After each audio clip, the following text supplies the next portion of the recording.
I'm not going to hand over to poor Derek because it is. I'll just I'll just jump straight in, okay? So you guys get to listen to me share a little bit more about higher seniors in the next few minutes. So as you can guess, I'm currently wearing two hats. So one for amazing seniors and the other for higher seniors. So I started Higher Seniors about 3 years ago, and it was based on the realization that mature adults still have so much to contribute in terms of valuable experience, skills, and knowledge. And it was actually based on a conversation that I had with my husband, who was working in finance at the time, and he said to me, Jasmine, I wish I could hire a retiree as an accountant just to come and help me for like 3 to 6 months and then go, because they couldn't afford to hire a full-time person due to cost cutting and all that. And he said, look, I can't hire a younger person because, they lack the experience. I want someone senior, to come in and help me. So actually that got us thinking, and we researched and found that, no one was actually doing this in Malaysia at that time. So hence we just decided to just try it out and start Higher Seniors. So basically, Higher Seniors is an online recruitment platform that's focused on connecting mature adults aged 50 and above to jobs. At the same time, we provide companies the opportunity to hire experienced and skilled workers to help them fill any resource gaps that they may have. Our service is actually free for seniors because we charge a recruitment fee to companies.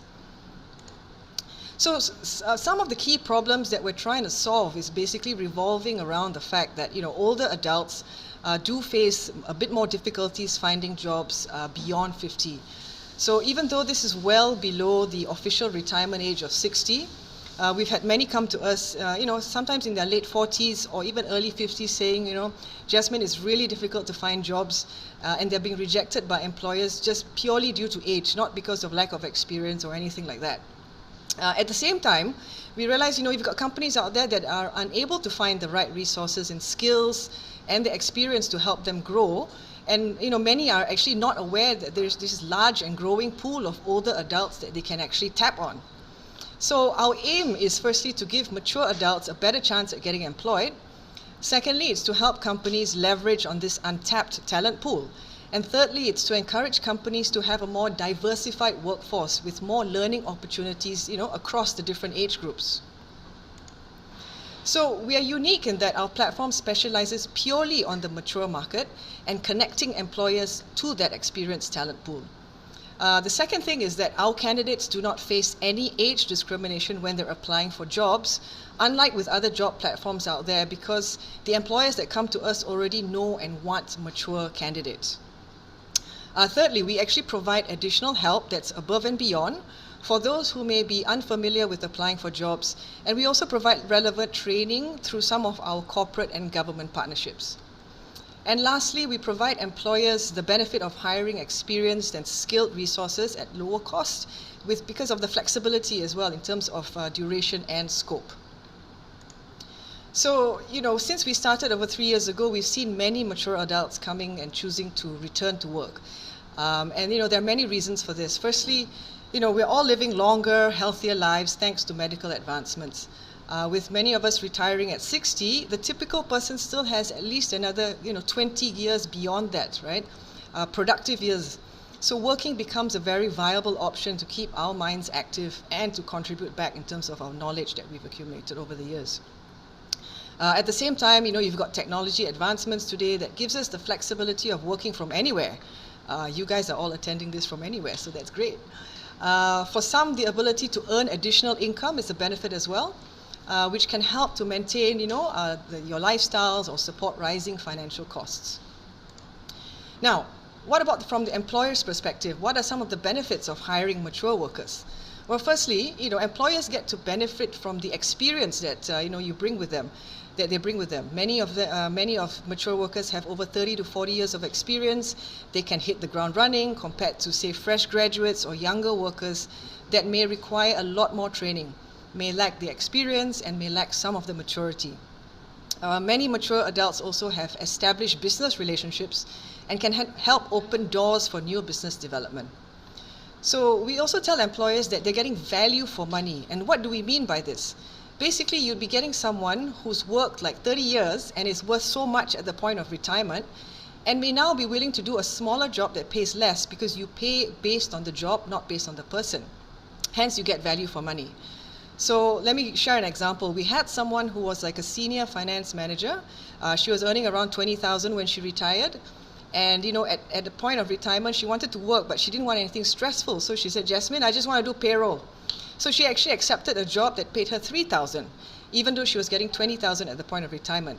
So basically, that company got someone that was worth 20,000 working for them for only 3,000. But she came with all of the work experience and knowledge that the company could actually tap on.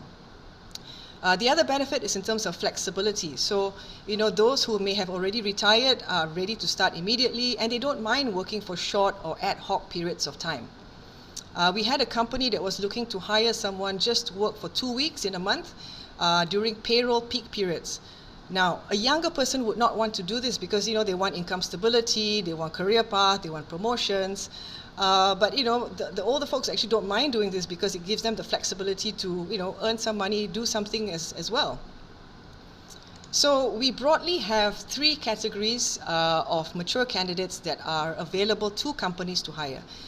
The first one is in terms of advisors. So these are the people with very deep experience. They've been there, they've done that, and they can help advise companies on specific areas of business or problems. We also have a very large pool of middle-level managers and executives with many years of experience. And these are the guys that can also hit the ground running with minimal training and just to get the job done.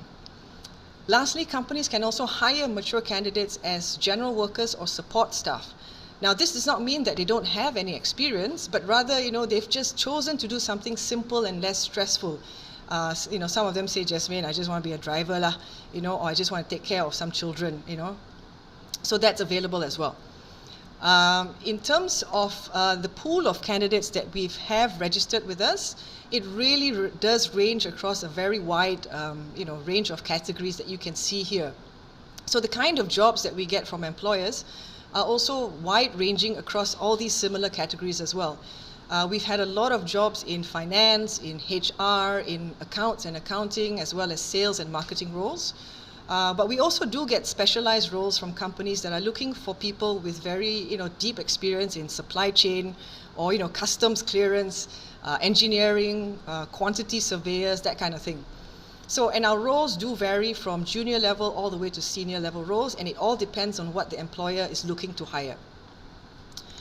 So just to share, since we started, we've got now over 6,000 people registered with us. We also have access to 50,000 more through some of our government and corporate partnerships.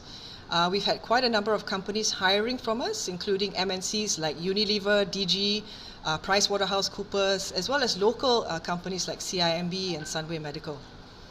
So we've got partnerships with the likes of KWAP, Co-op, that gives us access to retired civil servants who may be looking for jobs as well. Whilst our partnership with Khazanah has helped us increase the number of jobs made available to seniors through the recent MyStep program. So now, many of you may be asking, so if I want to get a job, how do I go about getting a job? Where do I apply? Do I need a resume? What qualifications do I need? Do I need to attend an interview or not? Well, the answer is basically you will need most of these, but it's not as hard as it sounds. As long as you are clear in terms of what you want, and the important thing is actually to remain resilient in your effort to get that job, as with all things in life. So, the first thing is to consider what are you actually interested to do? What are your passions and your goals? And then you need to consider what experience and what skills and, do you have any certifications that you might have that you could leverage on? So the answer to these questions will help you narrow down what kinds of jobs that you would actually like to look for and apply for. So in terms of your resume, you need to develop a resume if you already haven't got one. The ideal resume should be no longer than 2 pages long. It should highlight your key skills and experience, and important, you'd be surprised how many people do forget to put this in. You need to put in your contact details in the resume so that the recruiter can actually contact you. Now, it's important to note, and I want to highlight this, that a lot of these recruiters go through hundreds of resumes, and they don't actually spend more than just a minute or 2 reading through each one.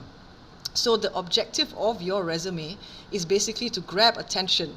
So it needs to grab the recruiter's attention. And you do that by making sure that the top 1/3 of your resume has a summary of your key skills and experience that will basically entice the recruiter to read on more and to read the rest of your resume. Because if they just read the first few lines and it's really doesn't have what they're looking for, they'll just skip it and go to the next because they've got so many to go through. So the idea, get their attention so that you can be shortlisted for an interview. Now, if you're looking for a guide in terms of how to develop your resume, you can visit the Hire Seniors website at www.hireseniors.my, and we provide resume writing tips for seniors there as well. So assuming you've got your resume done, now you need to start looking for a job. So you can actually start looking through our website for one, at hireseniors.my. We do list all the available jobs that employers have come to us and said, look, I'm looking to hire a senior or a mature candidate, please advertise my jobs. At the same time, you're free to, explore other job platforms as well. Just bear in mind that you may face some age discrimination on those other job platforms. You can also consider doing up your LinkedIn profile and apply for jobs through LinkedIn as well.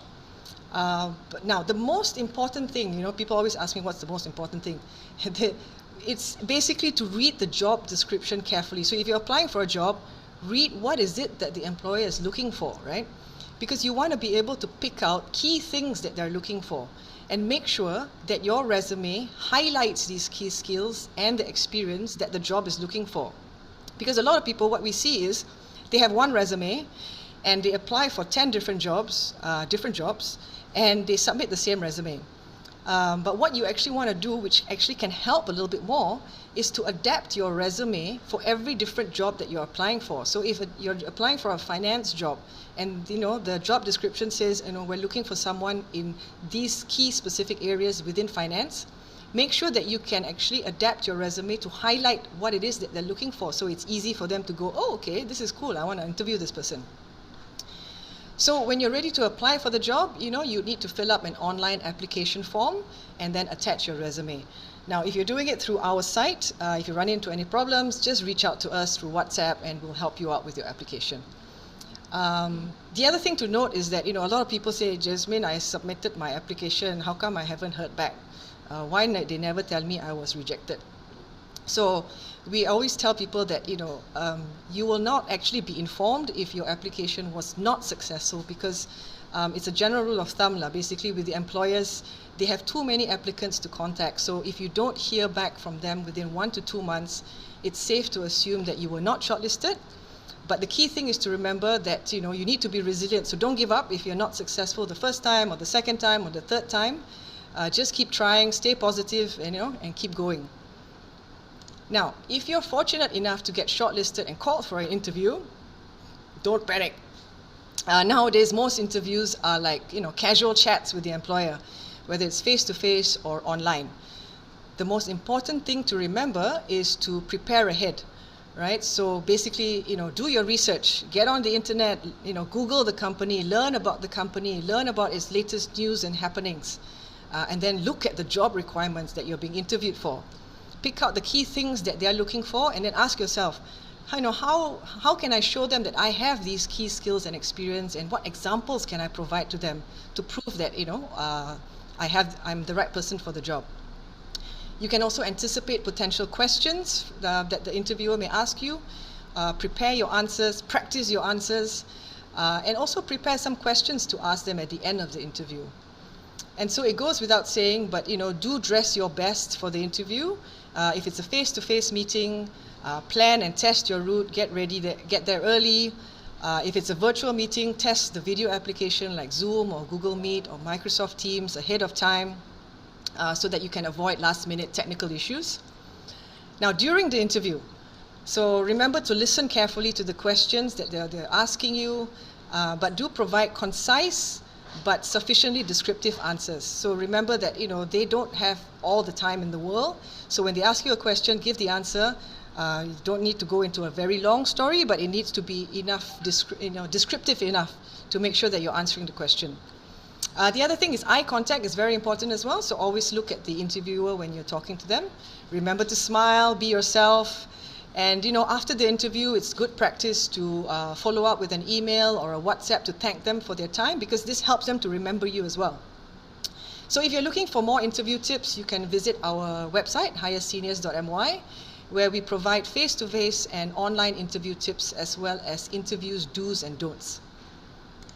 Now, assuming you get the job, well done, congratulations. Now comes actually the hardest part. And you'll be wondering, like, I thought the hardest part was the interview. Actually, the hardest part is actually adapting to your new work environment. And we've seen this countless times. We've had many candidates that get accepted into a new company. They start work and they realize they have a fair bit of difficulty adapting to the work culture and work environment. Now, this applies to mainly mature candidates. So the key thing to know is that the work environment today may be very different from what you were used to before. The younger colleagues, or the younger kids as we like to call them, do things differently. They think differently, they have different expectations from you. You may have come from years of being the boss, or being in a senior management role where people report to you, and now you have to suddenly report to a younger person who you think is less experienced than you. And this can be tough for some, right? But the key thing is to remember, just keep an open mind, be open to the new work cultures, be open to new experiences and new ways of doing things. It's a whole learning experience, right? So be open to learning from your younger colleagues, and remember that they can learn from you as well, because it's a two-way street. When you're faced with something that you may not be familiar with, just ask. It's okay. You don't need to be shy. There's really no shame in asking, because that's the best way to learn. And with time, practice makes perfect. So if you go in and you're unfamiliar with the new technology that they're using, by all means just ask and just keep practicing, right? Don't be scared to practice, because practice makes perfect, obviously. The more you practice, the better it becomes, or the easier it gets. So remember to stay resilient. Don't give up. This is really, really important. I have to stress, if you ever do get a job and get into a very new work environment, please don't give up within the first week and say, this is so difficult, forget it, right? We've had many that just they stay on and they try, and before you know it, they go, actually, I enjoy it a lot, right? I'm learning a lot. So as T.S. Eliot once said, if you do not push your boundaries, you will never know where they are. So go forth, push your boundaries, learn new things, and enjoy yourself. So with that, thank you very much for your time. Over to you, Derek. Thank you so much, Jasmine, for such an enlightening session. Now we move on to the Q&A session. There is a question here from Lian Lai Sin. I hope I pronounced the name correctly. Can you share the rate of success that seniors have managed to secure employment via higher seniors?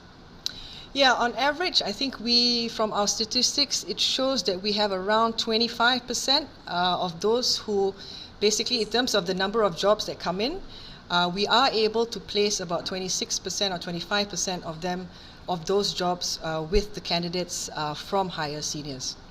And I'm told that's pretty okay, given the fact that a lot of these employers are also looking on other job platforms out there. Okay, fantastic. Another question from Donald Crotty. He asks, does your classification include context of mentoring / coaching for younger staff and leadership development? Yeah, so I think we're basically open to whatever that it is that the employers are looking for. And we have actually shared with employers that you can actually get in, mature candidates to act as coaches, or, take on these kind of mentor-mentee roles.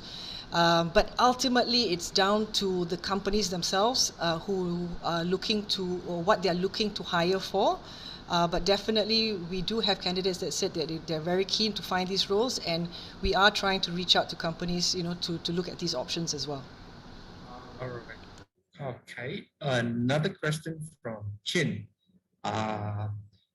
He asks, what if a senior job based on age? What if a senior hunt job based on age categories? Example, 50 to 60. 61 to 65, 66 and above. Do you think it's more convenient?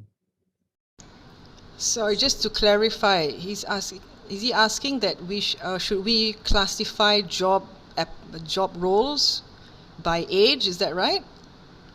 Yeah, I think so. I think so. He's asking that. Yes, yes, yes.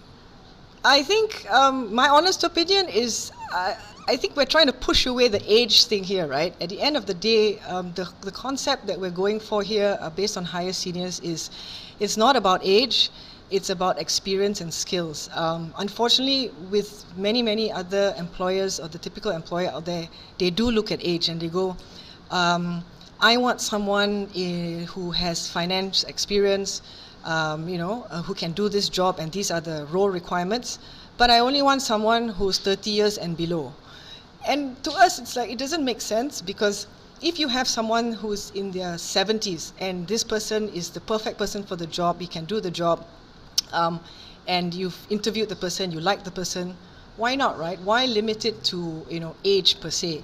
So the whole idea is basically getting in employers that are forward-thinking and very open to, just looking at what skills you bring to the table, what experience you bring to the table, what knowledge you have, and if you have the right attitude and you're willing to do the job, then it's a great match. I don't think that age should come into the equation per se, as long as you're willing and able.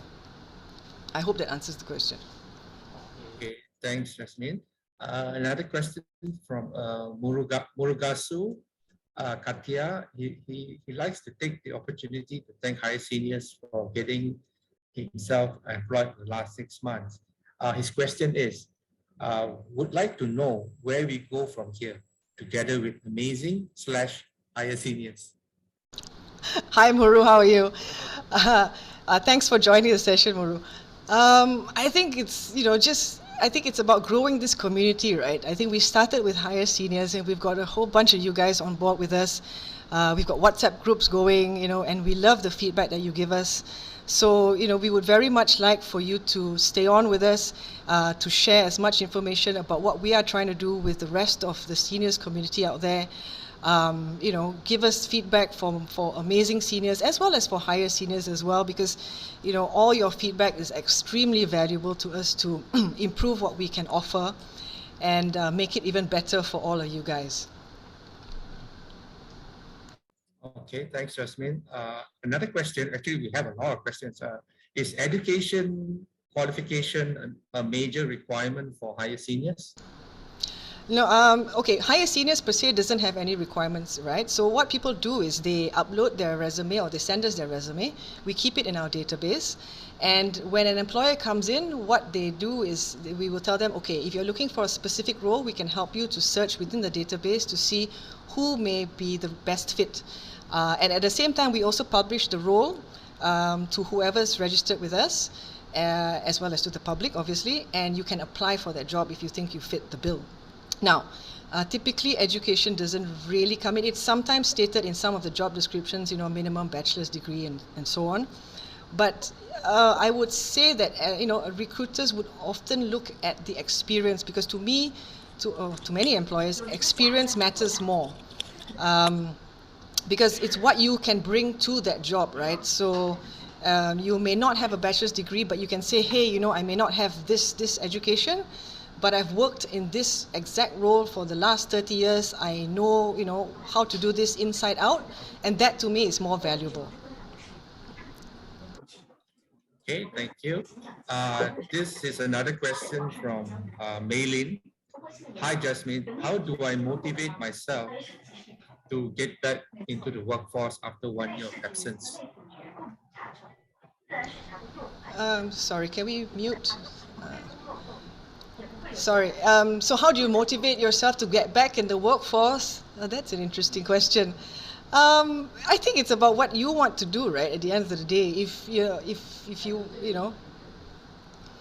wanna, if you really do want to come back in the workforce, maybe just have a look around what's available. Ask yourself, what are you interested to do?